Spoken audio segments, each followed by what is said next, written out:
Hey, what's up? This is Redneck. Just doing a little cold start video on the Farmall Cub. It's pretty chilly this morning.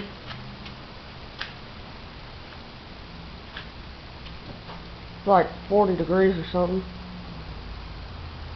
Anyway, set the camera down.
I just washed it the other day.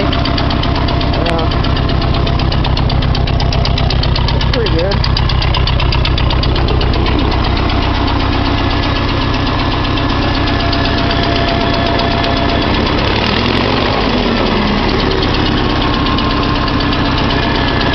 Need to rewire the headlights.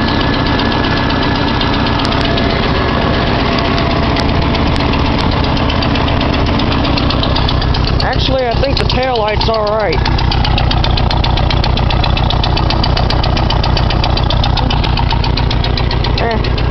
I still need to get a fuse. Oh. Anyway, there's the cold start. I'll talk to y'all later. Bye.